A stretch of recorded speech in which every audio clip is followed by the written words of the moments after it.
నేను అసలు తాడు బొంగరం లేనిలా బతుకుతాను నేను. నాకు అంత పెద్ద ఫీర్ ఉంది. నేను ఎత్తుకున్న ఎమోషన్ రైట్ ట్రాక్లో వెళ్తుందా లేదా, ఒక్కరితో అయ్యే పని కాదు. 100 మంది ఉంటే కానీ సినిమా అవుద్ది. వీళ్ళందరినీ రైట్ ట్రాక్లో పెట్టి కరెక్ట్ అవుట్పుట్ తీయగలమా లేదా అన్నంత మించి అసలు భయం అనేది లేదు అసలు. ఇంకా అసలు భయం ఛాన్సే లేదు. అదొక్కటే భయం. సో భయం ఎంత అవసరం అని సినిమా తీస్తూ సార్ భయం భయపడే ఛాన్స్ లేదని చెప్తున్నారు సార్. అట్లుంటది కొరటాల శివ గారితో. I'm accountable. కరెక్ట్.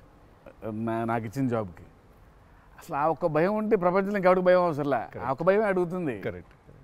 ఇంకెందుకు భయం? So accountability. అదే కదా భయం అంటే. ట్రూ. నీకు పని ఇచ్చారు, నువ్వు ఆ పని చేసావు భయంతో. అమ్మో ఇది అవ్వకపోతే ఏంటనే ఒక భయం ఉంది. ప్రపంచం అంతా ప్రశాంతంగా ఉంటుంది ఎవడి పని అటు చేస్తే. పక్కనోడి పనుల్లో చేయి దూర్చి ఆయన ఇబ్బంది పెట్టి ఇది పెట్టి మనం చేయక ఇంతకు మించింది ఏముంది. ఎవడి పని చేస్తే అసలు భయం ఉన్నట్టే మనకు ప్రపంచంలో అంతా. ప్రపంచం అంతా అంతే.